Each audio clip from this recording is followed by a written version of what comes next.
Ito ay nangangailangan ng patnubay at gabay ng magulang para sa mga batang manonood.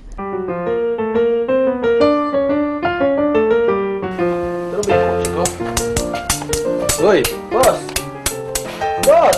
Oh. Ano ba? Ba't pa nagagawin kotse ko? Isang taon na to dito sa'yo Tapos na pong napinturahan. Asan ang ilaw? Tumabang pa? Pinapalinisan ko po. Tapos yung girlfriend ko di... Ano? Manood muna kayo ng Aragoy sa loob po. Tapos Aragoy? magandang show yung Maganda ba yun? Oo, tapos manood ka muna. Tapos pag after 5 hours, tapos na to. Sigurado yan ha? Sige, Sige muna ako. Sige. Sige na.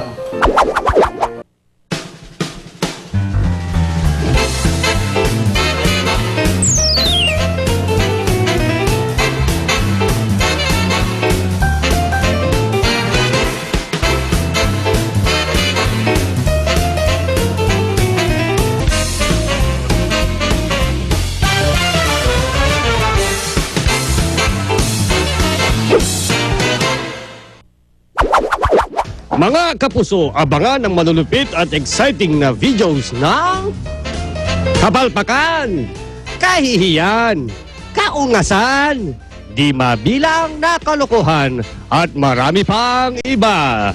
Dito lang sa Ragoy, it only hurts when I laugh. What's your joke? Use hostess in the sentence. Hostess. You know, when I have a girlfriend or my wife and we have visitor, my wife is the hostess who takes care of our visitors. Okay, mali? Mali. Okay, ano yung tamang sagot? If the telephone is ringing, you should say, "Hello, hostess." Tapos na ang Christmas, pwede ka nang bumaba. Opo, bababa na po.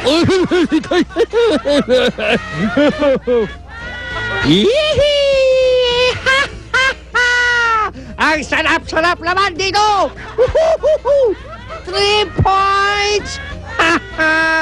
Parang ano lang yan, Dallas versus Miami. Katulad nito, nako. Oh. Ay, huwag kang magulo, kabayo ka. Ay, ko. Parang yung kabayo to. Sa paya tuloy ako. Anak, saan ka pupunta? Dito lang po, Daddy. Titingin ako ng shoes. Toink! Ay, ouch.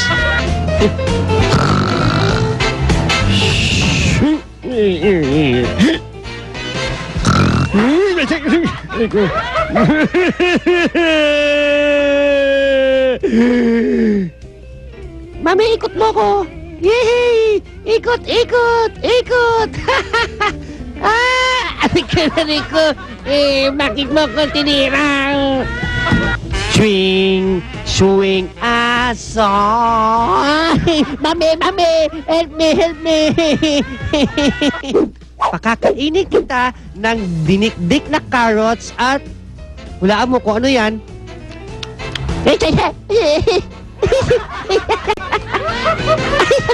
Ano ba yung lasaw na, Mami? Isa pa nga.